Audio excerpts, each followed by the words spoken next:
n'a pas le droit de se rendre dans la bande de Gaza. Israël qui a autorisé une quinzaine de médias internationaux à pénétrer dans la partie qu'elle contrôle. Un voyage encadré, 3 heures seulement, c'était vendredi. Luc Bronner, bonsoir. Vous êtes le correspondant du journal Le Monde à Jérusalem.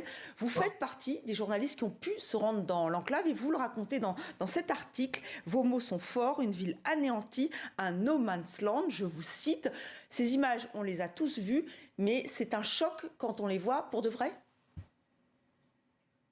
Oui, c'est un choc parce que depuis 2 ans, vous l'avez dit, Israël interdit à toute la presse internationale d'aller à Gaza. Ça reste un point qu'il faut rappeler et rappeler toujours.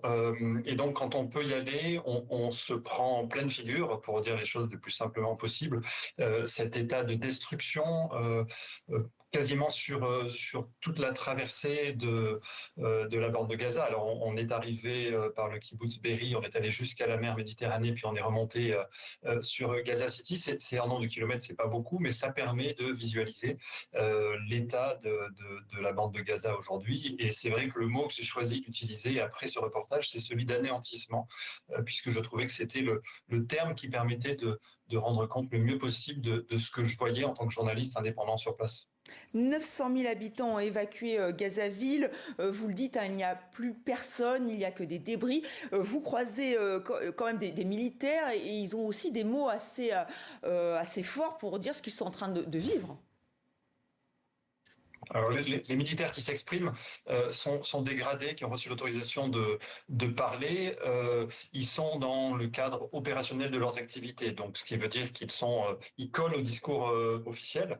Ce qui est vraiment frappant quand on pénètre dans Gaza aujourd'hui, c'est de voir que de façon très concrète, cette destruction systématique. On n'est pas simplement dans des dégâts collatéraux d'une guerre, on est dans de la destruction volontaire, systématique, qui se voit par exemple dans ce que les Israéliens appellent le périmètre de sécurité, donc le long de la frontière avec Israël, où là, de façon minutieuse, tous les bâtiments, toutes les exploitations agricoles, par exemple, ont été détruites. Ça se voit aussi dans certains quartiers qui ont été totalement rasés, probablement pour des raisons militaires, peut-être aussi parce qu'à ce moment-là, l'armée avait comme objectif, qui est l'objectif du pouvoir politique, de faire bouger de force tous les Palestiniens. Luc Bronner, vous dites que c'est devenu très dangereux. Il y a des explosifs, évidemment, mais aussi des débris pollués. Tout est à reconstruire. C'est vraiment un champ de ruines. C'est un champ de ruines. L'ONU estime qu'il y aurait aujourd'hui 60 millions de tonnes de gravats. Alors ce chiffre, il est tellement énorme qu'il est difficile à concevoir. Je vous donne quelques chiffres qui viennent d'observations satellites et qui complètent bien, je trouve, le regard d'un envoyé spécial sur place.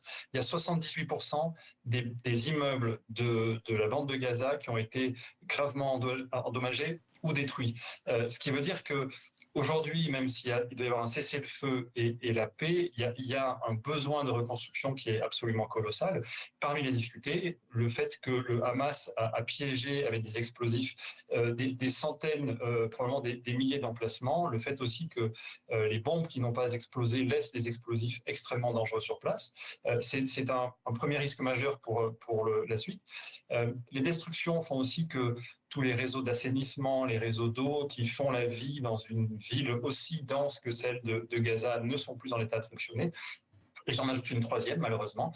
On sait que l'ONU a reconnu l'état de famine pour 500 000 des 2 millions d'habitants de l'enclave au mois d'août dernier, pour des jeunes enfants notamment, pour des adolescents. Le fait de ne pas avoir été nourris correctement pendant des mois et certains pendant 18 mois, 2 ans, a des conséquences qui sont des conséquences malheureusement assez catastrophiques sur le long terme. Et Donc effectivement, le tableau est très sombre.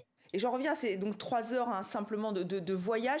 Il y avait un objectif derrière, hein, vous nous le dites. Hein, Israël a décidé d'embarquer des journalistes internationaux, de la presse internationale. C'était pour vous montrer quelque chose en particulier. Oui, toute institution qui s'ouvre comme ça à des médias a un intérêt. C'est le cas dans toutes les situations. Là, en l'occurrence, l'armée voulait montrer à la presse internationale, donc il y avait le New York Times, le Washington Post, le Monde par exemple, le fait qu'ils avaient trouvé un tunnel sous l'hôpital jordanien, en tout cas très proche de l'hôpital jordanien, un tunnel d'1 kilomètre de long avec un atelier de fabrication de roquettes. Donc, du point de vue de l'armée israélienne, leur objectif probablement était de rendre crédible cette accusation qui est souvent formulée que les hôpitaux servent au Hamas pour se dissimuler et là, en l'occurrence, même pour fabriquer des armements.